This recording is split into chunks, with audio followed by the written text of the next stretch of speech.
Xin chào các bạn, hôm nay chúng ta sẽ đến với mẫu SD từ Mai mẫu 015. Đây là một mẫu tôi rất là thích vì nhìn rất là một chuyên gia chiến thuật. Chúng ta có thêm rất là nhiều phụ kiện, có cả sách nữa. Chúng ta sẽ bên trong nó có gì nhé.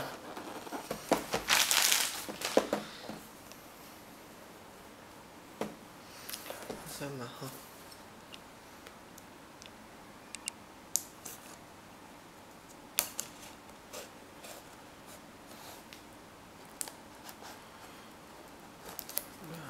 Kỹ.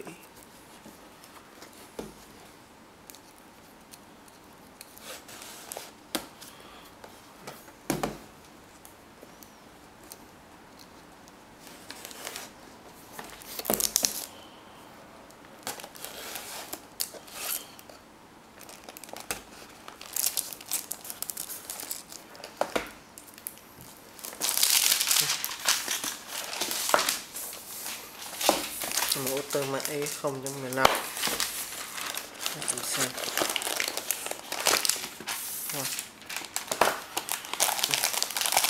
Như là chúng ta cũng thấy giống như mẫu kia chúng ta có mẫu tơ Mai này rất là đẹp.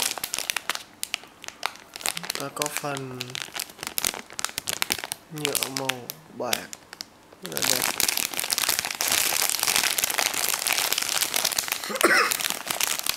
Phần đề can chúng ta thấy cũng đẹp hơn mẫu Thảo Thảo. Mình có nghĩ chắc chắn cũng sẽ bản cân lại. Đây là giáp quạt linh kiện khác.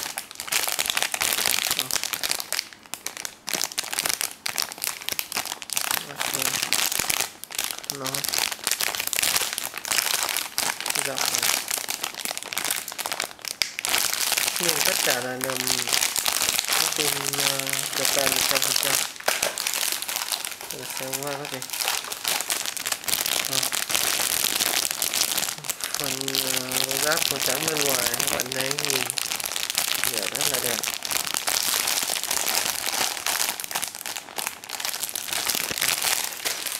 Mẫu SD thường chúng ta chỉ có hai phần chi tiết kép. Tất nhiên là một quyển sách bên đó là mẫu tơ Mai. Hướng dẫn khá là nhiều, hướng dẫn chi tiết so câu chuyện tơ Mai.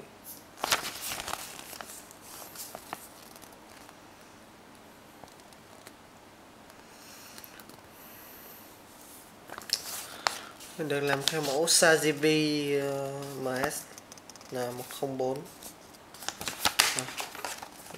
Hết rồi.